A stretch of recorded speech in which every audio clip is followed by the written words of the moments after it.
মাত্র পাকিস্তান থেকে বাংলাদেশে আসলাম, আর বাংলাদেশে আসার সাথে সাথে একটা গুড নিউজ শুনতেছি, বাংলাদেশে নাকি নতুন আরেকটি বাইক লঞ্চ হতে চলেছে এবং সেটা এই 27 জুলাইতে। একদম 2-1 দিন বাকি আছে। এখন কথা হচ্ছে তাহলে কি বাইক আসতেছে, হায়ার সিসি নাকি লোয়ার সিসি? ইতিমধ্যে আপনারা অনেকে জেনে গেছেন এবং আমাকেও একটা ইনভিটেশন কার্ড পাঠানো হয়েছে সিএফ মোটর থেকে। তার মানে বাইকটা হচ্ছে সিএফ মোটর এবং তারা এখানে আরও স্পেসিফিকভাবে দিয়ে দিয়েছে এনকে যে মডেলটা আছে ওইটা আসতেছে।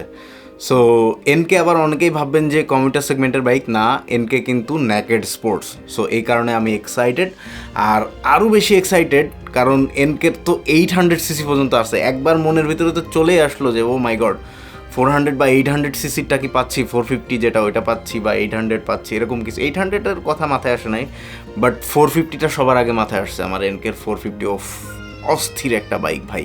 যাই হোক, পরবর্তীতে মনে পড়লো আমাদের সিসি লিমিটেশন তো মাত্র 375 সিসি পর্যন্ত।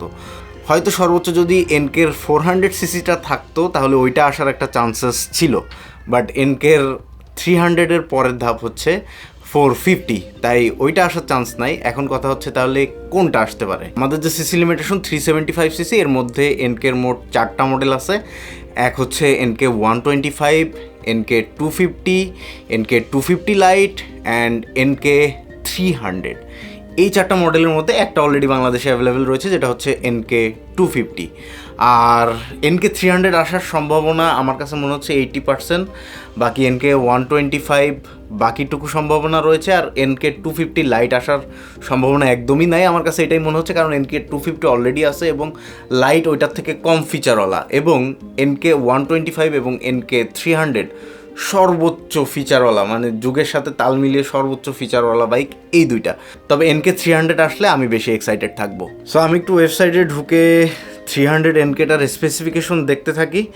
ও my God, 292 CC exactly, engine power হচ্ছে 21.4, টর্ক হচ্ছে 25.3 newton meter, and kerb weight 206 kg. একেবারে কম হবে না, 300 সিসির একটা ফিল দিবে আর কি।